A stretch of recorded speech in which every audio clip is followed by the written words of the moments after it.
There is a God. Our rights come from Him. The purpose of civil government is to protect and secure God-given rights. This is the American view of law and government, and it's also the Christian view. It's set forth very concisely and precisely in our Declaration of Independence. Under this Christian American view, civil government is charged with two principal functions. First, civil government is responsible for protecting the integrity of our borders. Secondly, civil government is duty-bound to administer the justice system. However, in making and enforcing laws, civil government is required to follow God's law as the ultimate standard to determine the validity of all earthly laws. This ultimate standard, which limits what civil government can do, is referred to in the Declaration of Independence as the laws of nature and of nature's God. Although it was drafted and signed many years ago, the Declaration is still valid today. It is still the law of the land, because it sets forth the principles upon which the validity of the Constitution and all statutes depend. The U.S. Code refers to the Declaration as the organic law of these United States. The Declaration is not void or invalid because it is old or because it acknowledges the Creator God as the source of life and law and liberty. On the contrary, its principles are fresh and alive and vital.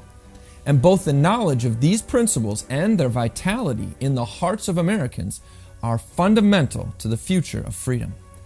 Now, despite what we hear repeatedly today, that redistribution of wealth is not a function of government, there exists no valid authority for civil government to feed, clothe, or shelter anyone. Frederick Bastiat, author of a famous book called The Law, wrote the following words concerning redistribution of wealth, which he termed legal plunder. When plunder becomes a way of life for a group of men living together in society, they create for themselves, in the course of time, a legal system that authorizes it and a moral code that glorifies it.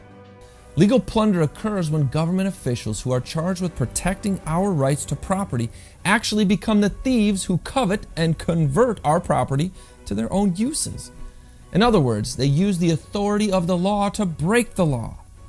Obamacare serves as an example of this. The Constitution provides no authority for federal government to regulate any aspect of health care. Nevertheless, Obamacare is used to decimate the economy and destroy the most fundamental property right of all, the right to control our own bodies. Of course, none of this could occur without the prior adoption of the perverse moral code that Bastiat referred to. Legislatures, executives, and courts who believe that they are so wise that they can redefine God-ordained marriage, limit your ability to defend yourself with a weapon, or declare the killing of babies to be legal, represents both the lawless state of the civil government and the failure of Americans to keep their government servants in check. The rule of law has now become the rule of lawlessness. And while the road back to lawful government is possible, it will require not only your education, but your painstaking commitment and resolve. This is Jake McCauley with Institute on the Constitution, bringing you the American View.